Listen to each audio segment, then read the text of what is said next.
What's up, guys? Planning on hopefully uploading around 5 videos to the channel tonight. Hope all of you guys are having a great summer.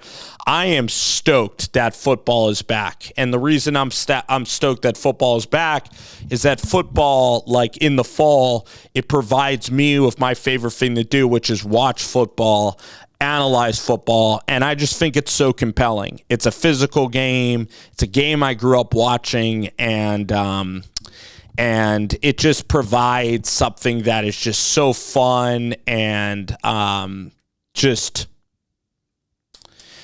like a lot of stresses that you may have in your daily lives of work and external, internal things. Football can be something that can provide you a safe haven from all of the stresses that you are enduring in your life. And that is why on Saturdays, like, football was a constant. And during, I guess I'm getting philosophical, but during, 2020, COVID, the pandemic, when football was threatened and sports were threatened, that certainly was very unfortunate, not only for myself, but a lot of the listening audience here that is watching this show. So football, God bless the game of football and everything that it represents. I love it. All right. Feel like that could maybe be a PSA announcement for every video that I do. But now let's talk about the Southern Cal. Let's have some fun since we're talking about football. And this, Paul Feinbaum talking about Lincoln Riley, calling Lincoln Riley essentially a losing coach and saying that he doesn't have any defensive prowess is it's unfortunate and astonishing to hear that. I think that Lincoln Riley at Southern Cal is going to be great. I don't want to see him duck out and go to the NFL. I would hate to see that. I think that at Oklahoma, with what Lincoln Riley has done for quarterbacks, I mean, he took quarterbacks that came from every part of recruiting. He's taking quarterbacks in different shapes and sizes and has done great offensively. And then Alex Grinch had an explosive defensive unit. I mean, Kenneth Murray was a phenomenal defensive player. There were really good linebackers at Oklahoma. Like, that was a team that went heads up with Georgia and lost in overtime when they had Baker Mayfield, and they had decent defense that year. So now you have the Oklahoma athletic director that is essentially throwing dirt on Lincoln Riley when Lincoln Riley is not even talking about Joe Castiglione. You have Joe Castiglione then taking shots at Lincoln Riley, saying he didn't want to play a Southeastern Conference schedule when he took a USC job that's a lot harder than Oklahoma. Oklahoma is a stable program. Oklahoma, he was replacing Bob Stoops. At USC, he was replacing Clay Helton. USC is a significantly tougher job than Oklahoma. I believe that. Oklahoma, you have the best NIL. You have Bob Stoops. You have championship DNA and culture that you have. You have Barry Switzer. You're right near Texas, so you can recruit bigger bodies than California. I think Texas and Florida and Georgia are just as good as recruiting grounds as California. You don't have any linemen in California.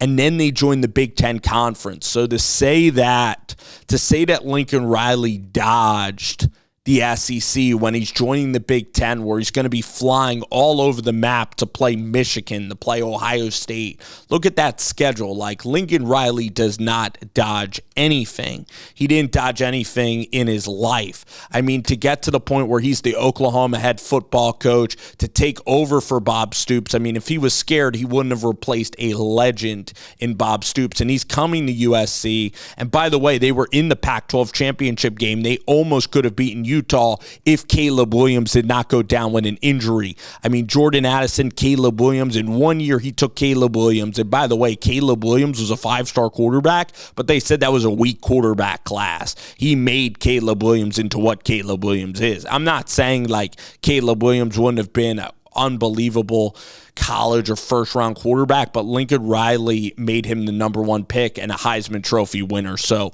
Lincoln Riley knows offense, and Alex Grinch, like, those blitz packages were just freaking sweet. And the reason why the defense wasn't good under Lincoln Riley is because the offense is so damn potent that you're going to have your defense coming back onto the field and playing shootout after shootout.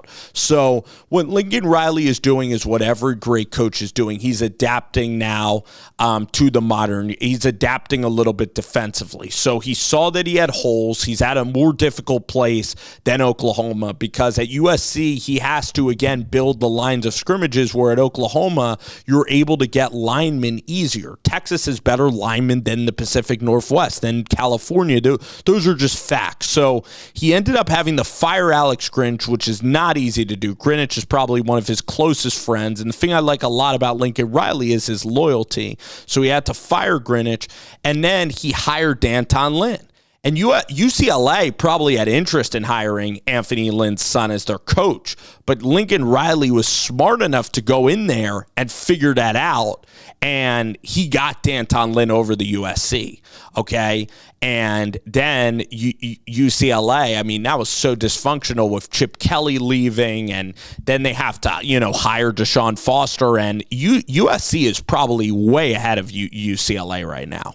I'm just going to say that in the next 3 to 4 years, I'll be pretty stunned if Lincoln Riley is still at USC, that if Lincoln Riley, now I did not say that Lincoln Riley is going to the NFL. I don't want to say that, but Lincoln Riley at USC for the next 3 or 4 years is going to be way better than UCLA. I'm just going to say that right now. I think that NIL, again, Lincoln Riley is pleading to get NIL. Like, this is a full-blown, people think USC was ready to roll. They think USC can just snap to a point with Pete Carroll. No. Clay Helton and everything that went down there the last 10 years was terrible. Terrible. 8-4, terrible football. Do you want to go back to that? Like, the USC fans that are complaining about an 8-4 year and a 10-2 year where they almost won the Pac-12 championship, like, that first year might have been the worst thing that happened to Riley, because then expectations are, wow, USC, Lincoln Riley, it's so easy. Like, Lincoln Riley dominates the transfer portal. He comes in there and pretty much remakes a team almost like Deion Sanders, but unlike Deion Sanders, he actually almost won the conference. So Lincoln Riley's a stud coach, okay? People act like Kyler Murray and Baker Mayfield and Jalen Hurts are easy to coach. Why are they all transferring? Okay, because Jalen Hurts at Alabama wasn't as accurate as Tua, couldn't complete passes at the rate of Tua Tagovailoa. You look at Kyler Murray at A&M, he got beat out by Kyle Allen. Kyler Murray got beaten out in College Station. People think Kyler Murray went right from best quarterback in high school history, which he is, Texas history, right to dominating in Aggie land. No. Spavital and Sumlin, that thing did not work. Okay, Kyle Allen out of Scottsdale was better than Kyler Murray at College Station. Kyler Murray was so inconsistent.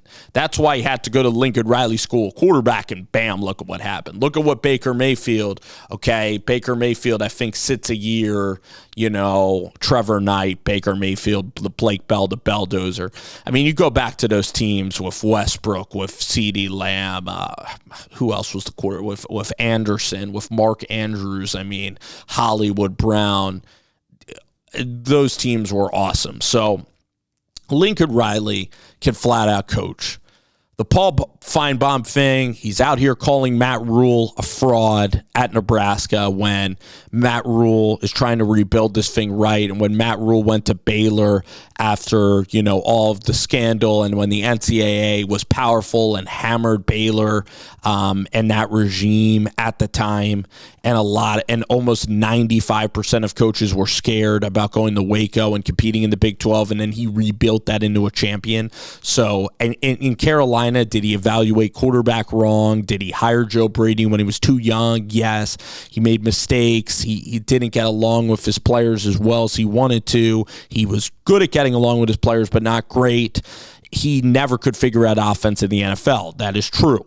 But at the college level, he's got good run game. Now he's got an excellent quarterback that I think is going to be excellent in college, and Dylan Raiola, one of those unicorns that'll probably be good in college and the NFL. But Paul Feinbaum is just going after Lincoln. He's going after Matt Rule. He's going after just this entire quadrant of coaches from Texas, like Lincoln, Garrett Riley. He's probably going to go after next, like Joey McGuire, Paul Feinbaum. And listen, I mean, Paul Feinbaum has been a voice of the SEC. He's worked at Jocks, and he's a tremendous writer, and he's really good at a show. I just disagree that Lincoln Riley is the guy to pick on, because I think Lincoln Riley is going to make Paul Feinbaum look silly. I love this rivalry. Maybe Paul's right, and maybe I'm wrong. Maybe Lincoln bows out and goes to the NFL. Maybe he tucks his head between his legs and goes to the NFL, okay, or his tail between his legs, whatever. Goes to the National Football League. I don't see that happening. If he does do that, Paul Feinbaum is right. Paul is right. But I think Lincoln Riley and USC, I love it. They're swinging. They're taking swings in Georgia. Okay, the kids didn't commit to you. They committed to Georgia. Okay, but you got to take those swings. Matt Entz, North Dakota State, linebackers coach, who was the North Dakota State head coach. Like, that's what I'm talking about. That is what I am talking about.